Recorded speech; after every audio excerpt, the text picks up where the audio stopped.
Hello, everyone. My name is Brittany Simon. Welcome back to Queer Ultimatum, Season 2, Episode 2. Remember, we do philosophy through pop culture, so these are real people's lives, and we're lucky enough to learn about our life through them. So do not send them any hate or criticism. If you have spicy thoughts, leave them down in the sections down below so we can read them and discuss together as a community. With that said, let's see what happens. The fact you just are giving up now, it's like, you committed to this. You committed to me. You said things, you said you would do things. Okay. You can do it. I know you can. You're strong. So this is Dana and Megan. Dana's 25, Megan's 27. Opening scene is sort of interesting because we've got Megan who's basically saying like, I'm not sure that I can do this. Dana saying like, you can do this. Like, I believe in you. You can do this. She said like, you're strong, which is interesting because I think that Megan sort of suffers from that desire to be strong. Like she wants to be strong and she's the more, masc presenting partner. So there's something about that. I don't know how I feel about that, but that's basically the opening scene. So I guess we'll see what happens, but I wonder how much of Megan's past and relationship with her family is playing into her need to be strong and do that labor for the people that she loves. So I don't know if Dana's kind of using that against Megan in a sense, like be strong, do this for me. You said you would do this for me. You said you would come on this show for me, that this is something you promised me, so you have to do it. And then I kind of wonder if she's being like pressured into it because she said like, I don't think I can do this.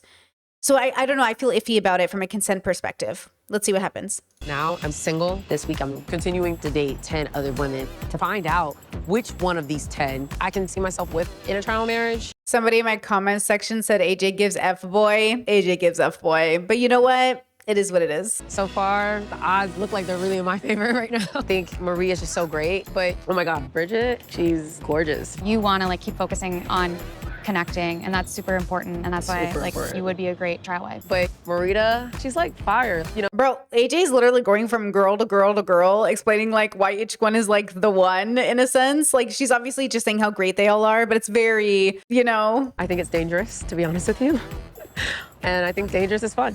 It's unreal how quick these connections are kind of happening. Mm-hmm. But you were somebody I really want to dive deep. What is it? I feel like I learned self-love really young because I don't know if you noticed, but I have scars on my chest and these are genetic. They're called keloids. Oh. And my dad had them and I used to try to hide them. And I started realizing these are not going to go away. They're a part of me. And I just learned self-love. Okay, Marita. Okay, we like that. I was wondering what they were on her chest. Okay, vibes. I like it. I like it. Embrace yourself. Embrace your vessel. You are not defined by your body, but you know what I mean? I like it. I promise you, us together would be dangerous because I think we'd have a good time all the time. I know. That's what I was thinking.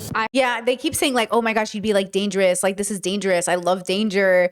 Yeah, if you define a connection with another human being as feeling dangerous, red flag. I haven't been able to say yes to a marriage because Ashley is not romantic to me. But the sparks are flying with AJ. She is a hopeless romantic. See, she said the sparks weren't flying with my former partner. They weren't romantic, but AJ's romantic. That's not romance. It's just toxicity. Always brings me back to the conversation where somebody asked, are you afraid you're going to get bored in your relationship because it's so healthy? No. But thanks. And look, if you're in a healthy relationship and it's boring, it's not your relationship. You know what I mean? I'm in a healthy relationship, but it's not boring, but it's not dangerous. What are we, Darkwing Duck? You know what I mean? I'm very drawn to you and attracted to you. Same. Yeah. Anytime there was a fight with Haley, I'd be like, this isn't working.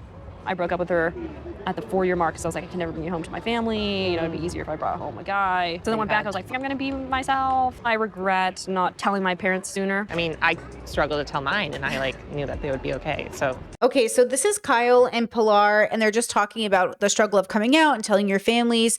And Kyle said, even though she knew her parents would be fine with it, it was still a struggle coming out. She couldn't imagine coming out to a family where they knew there'd be a problem. But Pilar said something so relatable, which is even when she was in the closet and hiding from her parents, they would always make sure to bring it up and talk about how anti-gay they were. Same with my parents. I feel like my mom always knew which kids were gay because multiple of us are. And she would always bring it up and always talk about it. And a big part of it is that they always say you might be the first gay person to come out your family, but you're not the first gay person in your family. I had every intention of telling them, and I couldn't. I left the letter on my bed and left. And did you ever hear anything? Oh, yeah. Oh, you did? Oh, yeah. You guys know my story, right? But if you're new to my audience, I wrote a letter to my parents. I gave it to my older brother to give it to them. My mom rejected it and refused to take it, so my brother kept it safe. Then right before I got married to my now partner, he mentioned that he had the letter still. I asked for it back, unopened, and I opened it for the first time and read it with my partner. I wrote it when I was 21 and I'm now 36. It was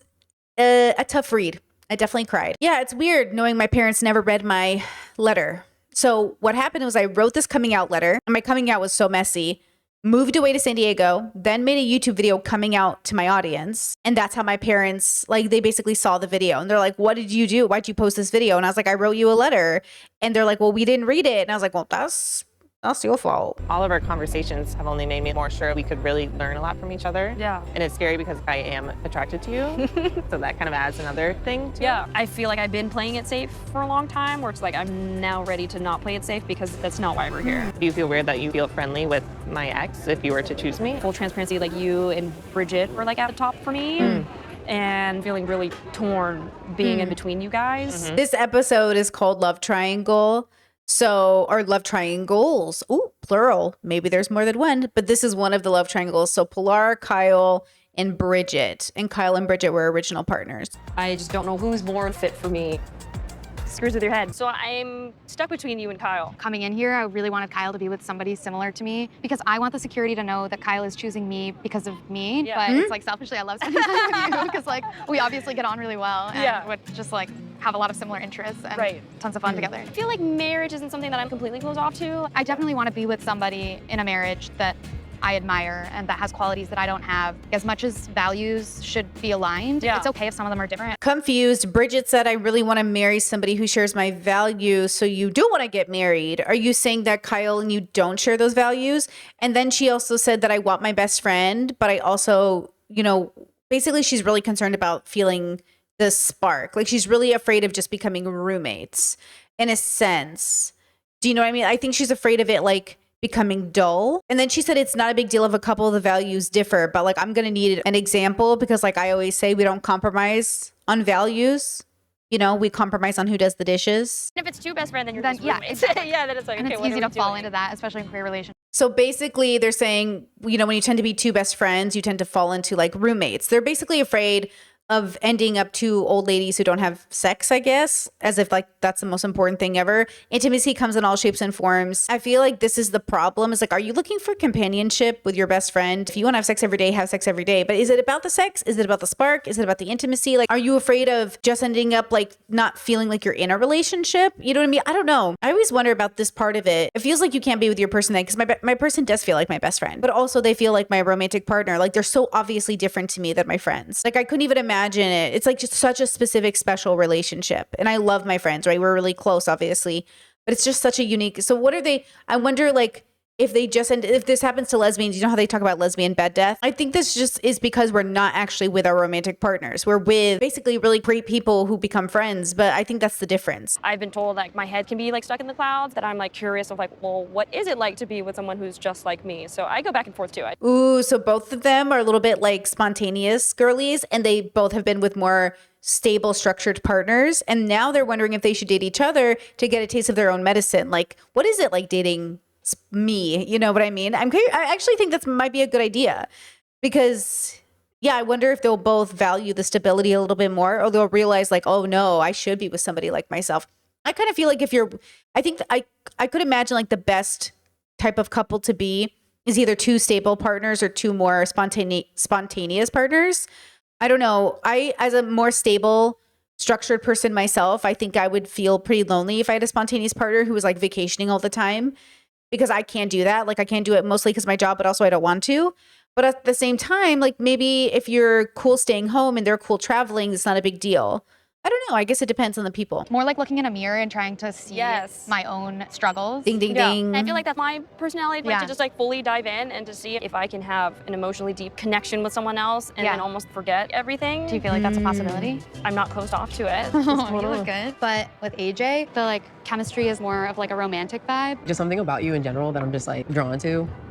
Thanks, And you too. What are your turn-ons? Yeah, I mean, feeling my partner's eyes across the room. Okay, so AJ and Bridget are talking about what's attractive to them. They like smells, all the stuff. And they ask like, what are your turn-ons? I actually think this is an incredibly important conversation to have when you're dating somebody. As much as it feels like a little too intimate or too fast, I actually think if you're dating for marriage, you have to have this conversation because it's a good way to like just break it off quickly if you're not compatible. So I kind of love this as an example of the differences between like regular dating and sort of dating with intention to get married. my partner and I absolutely had these conversations first dates because you have to. What are you into? What do you watch? What do you like? Blah, blah, blah, blah.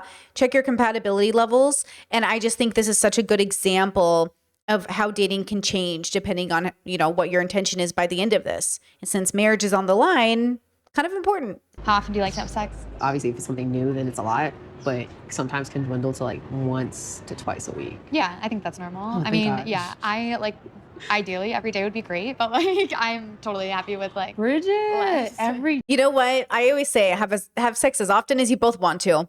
That's kind of my rule. Just have it as often as you want to. Be as intimate as often as it makes sense. It's important to be able to talk around sex and not feel awkward Yeah. or like shy about it, Yeah. which I definitely didn't grow up that way. Like my parents did not talk to me about that stuff. I don't know about yours. My parents Yeah. definitely did. My Oh, mom was the type of okay. person that she'll ask you some weird, hard Oh, questions. oh boy. Yeah, like, hey, when you eat my daughter's pussy, does she enjoy it? Oh my God. Is that true? Is that a joke? Like, do you make her come? Like, that's She would important. not ask that. I swear to God, she would.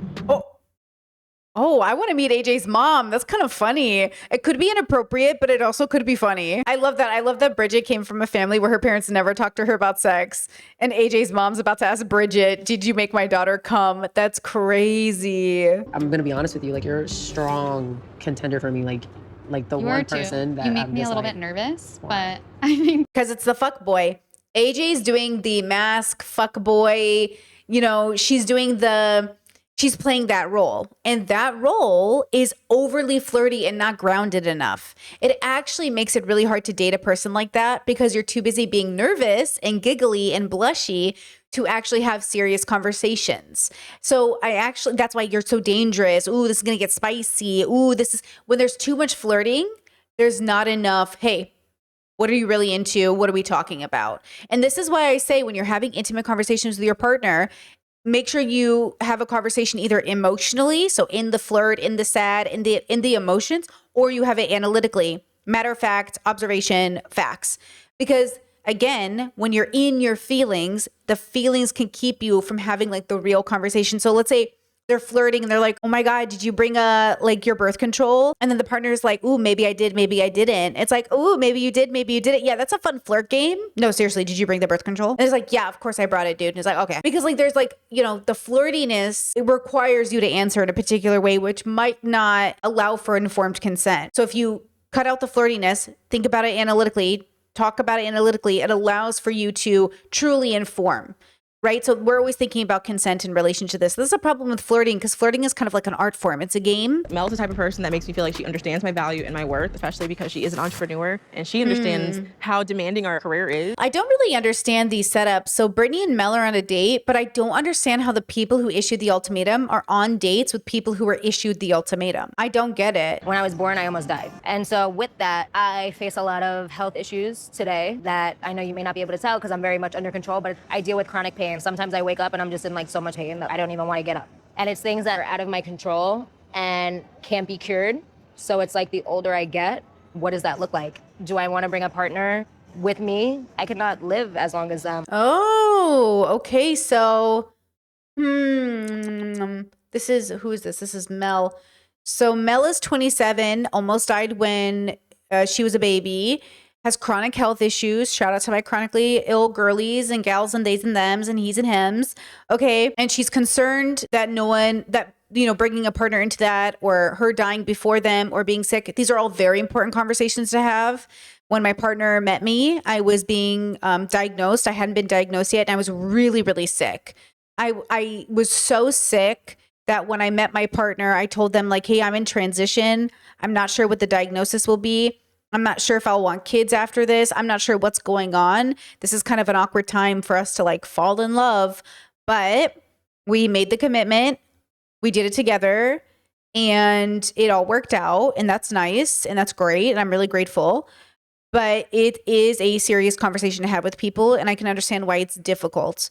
And chronic health is, God, it feels like it's being diagnosed was really helpful, but it still feels like I'm always in limbo with my health. But at least I do have a partner who's active, who listens, who's very attentive.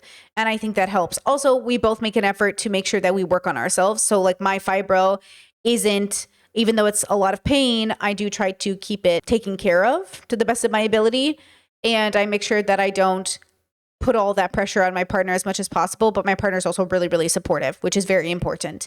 So, I can understand the difficulty Mel is having. I know. I'm sorry. That was a bomb. No. That was a bomb. I haven't told anybody that here. Well, I feel honored that you felt comfortable to share that with me, and I feel like that helps put things in perspective. You're worthy of marriage, and you shouldn't feel afraid to like make that ultimate commitment just because you feel like you'd have medical issues that can flare up. I really agree with Brittany here. Ultimately, we're all going to die. We're probably all going to get sick. We're probably all going to be disabled by the time we reach our elderly years. And ultimately, that's why making a commitment is such a big deal. And it's why being there for family is such a big deal. But ultimately, we're all going to probably get sick and die.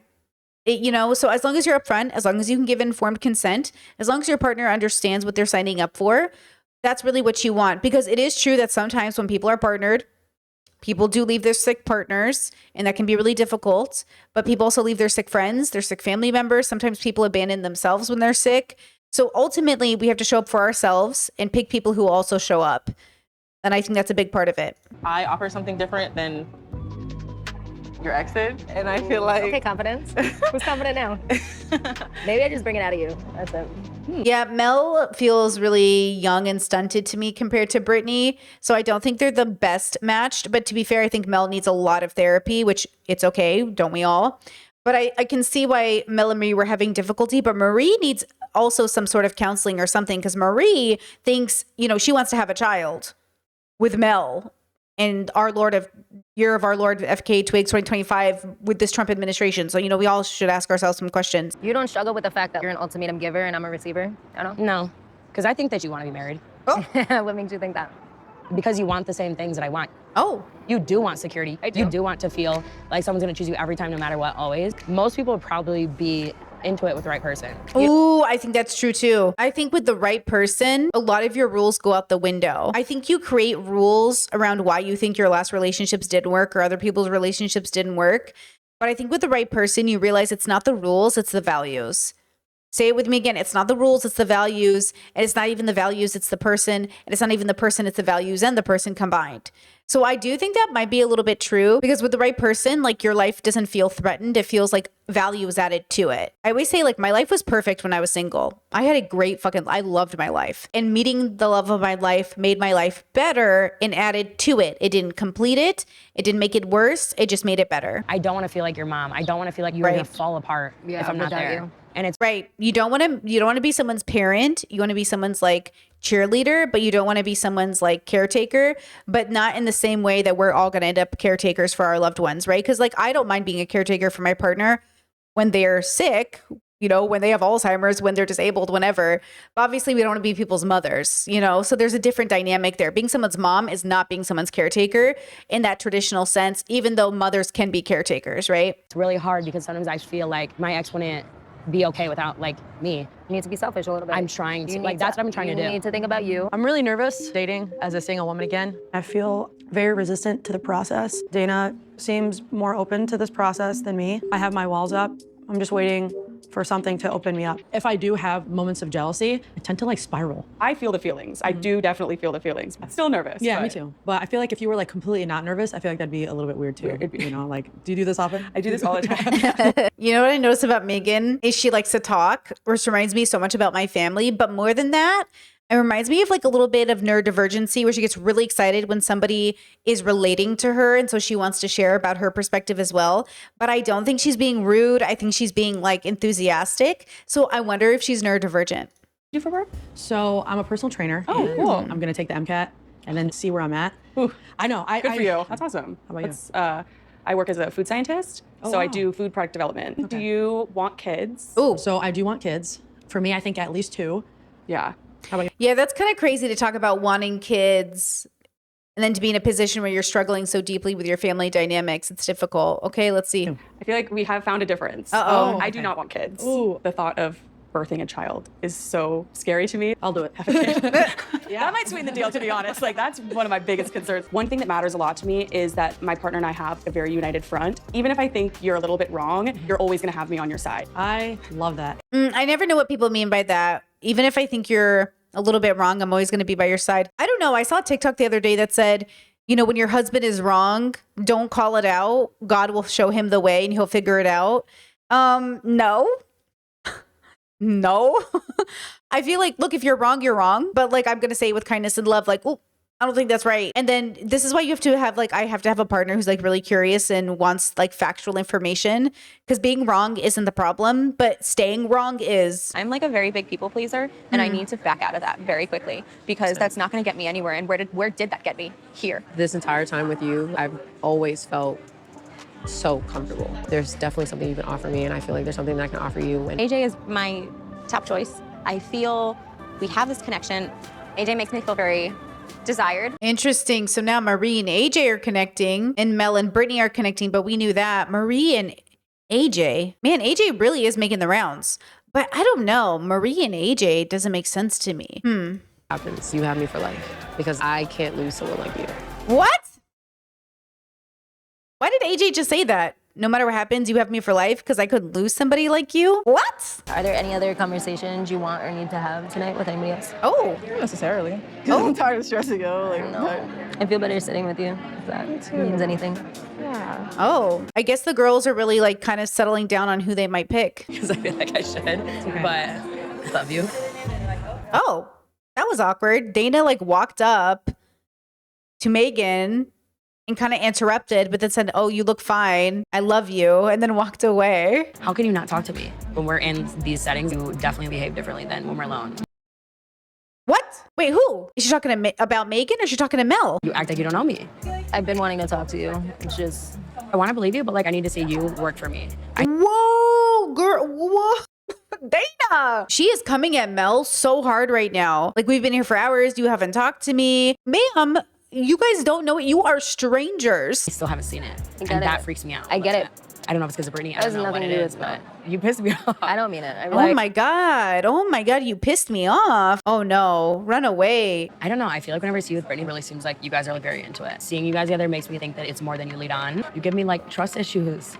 And You like, give me trust issues? Yo, therapy. Okay, you guys are strangers on a TV show. And yes, even though we're playing this faux game of ultimatum where you're going to be trial wives, you're not. You're strangers. You need to relax. Yeah, she should not be dating people. She should go to therapy. I don't know what to do with it. This isn't intentional. I feel like you're playing it's- games. No, it's not. How do I know that though? That's just something that you need to decide. Nobody's really playing games at this point, including even AJ. There's no way to play games. Everything is too new. It's too fresh. It's too exciting. We don't even know each other yet. That's the whole point of the experiment, right? I swear to God, Tell me. don't waste my time. Bro, I will run your food truck into the river. Oh, that's a threat. Take her off the show. She's weird. I don't like her. Bad vibes. Bad vibes, bro. You good? That wasn't even cute. That was so fucked up. Now I really feel for Megan. She's in a toxic relationship. Get out, Megan. How do you feel about Mel? Something's off. Me too. Mel is so anxious. Mel is masking so hard. Her body language is anxious. She feels a little autistic to me. There's just like a lot in it, you know what I'm saying? Like in a real way. Autistic to one autistic. She's feeling like she doesn't know what to do. There's so much trauma in this building. It's kind of crazy. Just don't think she has good intentions. Oh, no. See, Megan is thinking Mel doesn't have good intentions, but Dana's the toxic one. Mel is toxic. Well, Mel is traumatized. I don't know about toxic, but she's traumatized. But Dana's language is incredibly dangerous. Megan, I think, is a victim. Now I'm seeing her as a victim because even though she's masked and probably the faux top, she feels like the bottom who's actually being manipulated or the top who's being manipulated. Am I reading into it too much? Tell me in the comments. I don't know. I didn't like the joke about like, oh, I drive your food truck into the river. That's not funny. Or the fact that like Dana's acting so like assuming of Mel already is so weird. The way that she carries herself is like she's just so quick to like hold someone's hand or put their arm around them. I just don't like to see like how close they look together. I don't like to see that. It rubs. Well, I mean, you're jealous and that's okay. But AJ, out of all people, you shouldn't be talking to because AJ is flirty. Mel being that kind of person, she would like initiate physical stuff. And personally, I don't know if I can come back if they did something physical. So Megan is just saying, I don't know if I can come back if they're intimate, basically. And she's saying Mel's the kind of person, but I actually think Dana's the kind of person. It's interesting. Mel does not seem like that kind of person. You know, I don't know. It could not have gone better. I agree. I kind of do like them together. Oh, I think Megan deserves better than Dana. Non-genuine stuff from people. And I feel like it's because you're probably very loyal, and that's like how I feel. And that's where I feel like I've really connected with you on that, where I'm like, there are so many different things to get out of this experience. I see us making a lot of growth in that way without having to muddy any other boundaries. And no. Oh, so both of them want to stay committed to kind of their partners, but want to explore something new. So they don't want to disrespect their established partnerships, it sounds like. So it sounds like they're saying, with you, I can trust that we'll get close without crossing boundaries. There's so much that she understands about me. Haley would be a fantastic trial marriage partner. Cheers. I love them together. Cute, cute, cute. I had so much fun talking to you, and you're so cute. I was like excited and nervous to talk to you.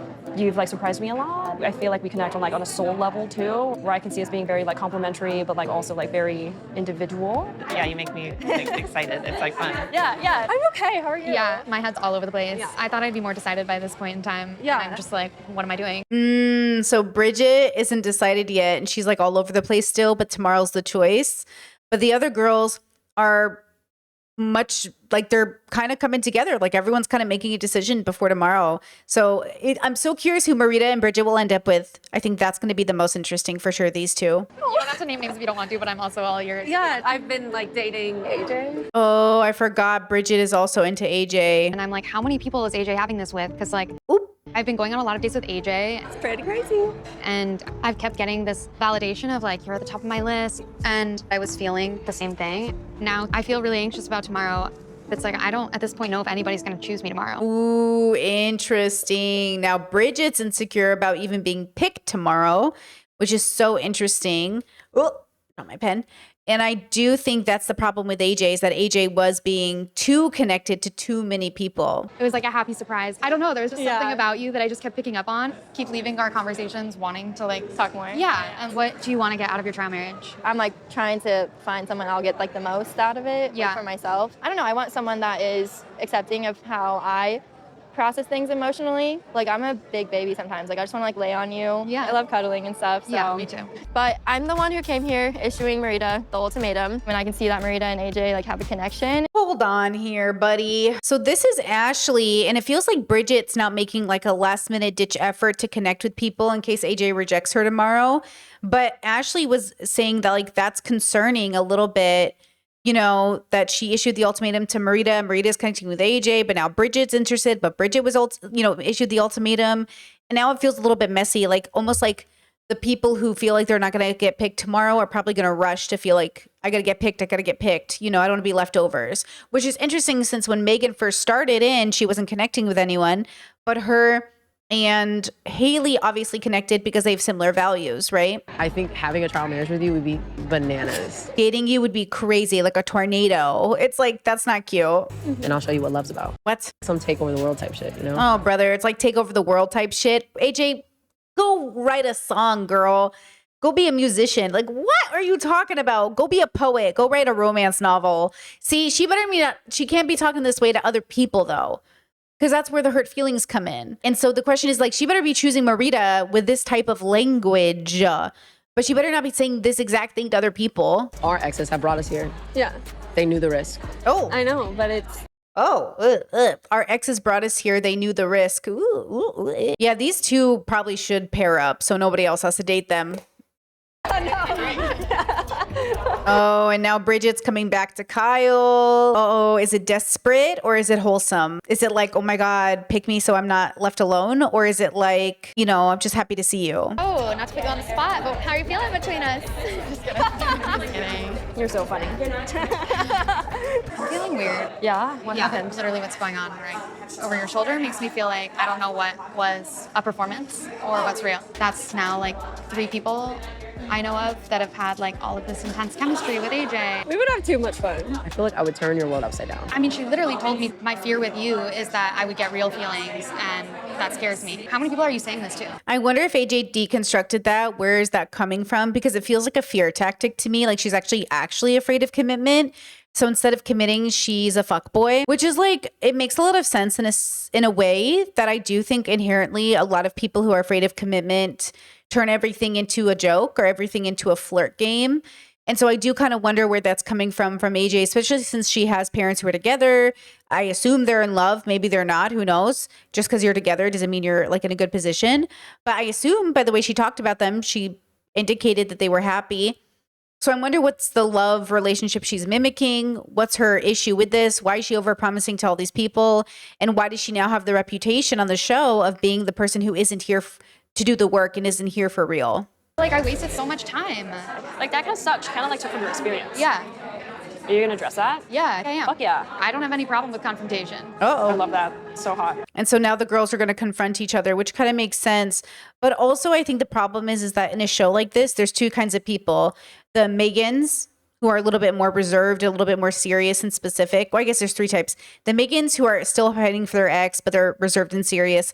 The Kyles who are really genuinely looking for something organic and real. And I think the Pilars as well. And then there's the AJs and the Maritas. And the Maritas and the AJs, well, they just tend to be fuckboys, right? They just want to hang around and flirt and be slutty and, hey, I'm all about it as long as it's consensual. The dilemma is that though it's consensual, is it informed consensual? So here's the big distinction that's happening, right? Where there is consent happening, but is there informed consent? Because Bridget's in the dark. Other girls are in the dark. So AJ is flirting with them. She's getting consent while they're together. But the moment they're apart, well, now the girls don't even know what they're consenting to because AJ's not informing them of the details of how intimate she's being with other people. So there you go. Bridget, how was your week? I passed. Oh. No passing. A somewhat rocky week for me and has had a lot of ups and downs and a lot of uncertainty. And I still feel like a lot of uncertainty. It's your turn. I feel like one of the people that I bonded with immediately was Bridget. Bridget, you are literally the grooviest person here. Like, what? The term that I used was the most feminine prince I've ever seen.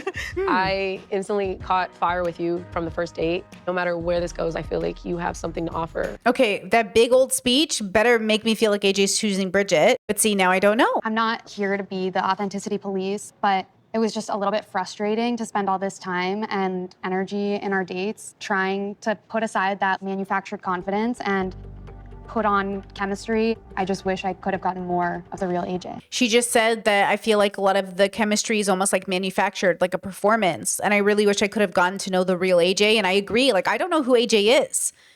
She's, I think, using the flirting as a mask so we don't actually have to get to know the real her. That's surprising for me. But imagine that AJ is like, no, this is authentic. This is who I am. That's it? That's who you are? A flirty person? That's it? Like, oh, I'm a giver. I give. What do you like? Who are you? What are you into? The other girls, like I know Brittany. I know other things about other people. Like I can see that they have details about their life where I'm like, oh yeah, you're like a person. But it feels like the Maritas and the AJs, the only thing that's their personality is I'm a romantic. Cool. Is there anything about you want to tell me? Because that doesn't tell me who you are. Who are you outside of a relationship? Some of the things that you did to make it seem like there was a deeper connection were things you were doing with a lot of people. If I have actual form connections with others, that proves the process of this. It's not about you having other bonds. Like, okay, so they're talking, they're having a back and forth. It's a little tense. Everybody's tense. The thing that's interesting is Marita didn't connect with anybody else, right? And neither did Bridget really, even though Bridget sort of connected with Pilar, but Pilar connected with Kyle, so it's a little confusing. But I am curious when the other girls speak up what they're really going to say about this, because I think Marita is going in tonight thinking AJ is going to pick her. I don't want it to be me villainizing you. That's not how I feel. To say out loud, hey, I'm hearing similar conversations. Everyone's having a similar conversation. Okay, I can be like very frank. Everyone who's connected with you has talked about this intensity and this attraction and this chemistry. And it felt like a lot of your ways of connecting were kind of physical. And I noticed that because I wasn't quite ready for that.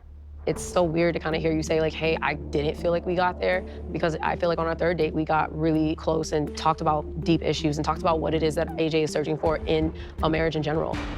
Just like the way she carries herself. So I'm very much not surprised that if she has a lot of people like interested in treating like I'm not. Okay, so Brittany's defending AJ, saying like, I'm not surprised you guys like fell in love with her chemistry. She's got that about her. You are, to me, the funniest person, and you give me all the kikis, all the ha-has, and this week has just been just so easy with you. You give me those words of affirmation. It literally makes me smile ear to ear. Okay, she's like complimenting Marie. She's telling her all the reasons she's been great and how they're compatible. This is weird because I think AJ is the only one who's had this many connections. I'm honored that you think all of those things and see all of that potential. I want them to ask, how many of you came in tonight thinking you were going to leave with AJ? You became very vulnerable. I'm so proud that you actually trusted me enough. So Marita and Bridget don't feel like they got very deep with AJ. But if AJ feels like Marie is going to validate her desire to be deep, she might actually pick her and they might pick each other over the other girls. To be fair, Bridget literally was all about, I want to keep things spicy and the chemistry and I want things to be spontaneous. Talking about sex every day is ideal. So I don't know why Bridget's not putting 2 and 2 together, that AJ might have gotten the impression that Bridget's only interested in sex. To some capacity or spontaneity. Like Kyle's so stable, wants to love you, but you're afraid the relationship's going to get bored. Do you know what I'm saying? And then you want AJ to go deeper and you're mad AJ's being all chemistry and physical, but like at the same time, what are you being? So there's a little bit of like inconsistency there from Bridget, right? I'm scared to death of you, to be honest. And how romantic you are, I don't typically get that in my other relationship. And I feel like you as a partner would be exhilarating and fun and wild. I wonder if Marita is AJ's AJ and AJ's everybody else's AJ. Does that make sense? In a marriage, I could see how you'd show up romantically. It just was comfortable with you. You just asked me what I needed. And I felt like that was something that like I don't always get. I'm second guessing it now because of everything I'm hearing. But ding, ding, ding, ding, ding. Interesting. She's second guessing it now. I want to follow my heart and how I feel. What we built is special. Marita, who do you choose? I choose AJ. Oh my God. Okay. Oh, wait, did Marie look sad? Oh no. I don't know what's gonna happen, but I choose you. Thank you. AJ, I feel very relaxed when talking to you. It was just very easy to be honest and open up to you. Oh, Marie, are you ready to make a choice? Oh, what? What's happening? Are they doing I'm confused at the formatting. Now they're going to Marie and asking Marie who's her choice? I choose AJ. Has this ever happened in Ultimatum history? Has this ever happened where 2 people chose the same person? I wonder if they have to tell the producers ahead of time who they're choosing so the producers know how to set it up. Oh my God, what? I can picture marrying you. Whoa. Because I think we show love and affection in the same mannerisms, and I think you can complete the ends that I stop at. Damn. This is honestly the most stressful thing. I could lose Marie at the end of this. I'm stressed. I'm not even in the show. I feel like they're going to end the episode before AJ makes a choice. Who do you choose? I think it's going to be Marita.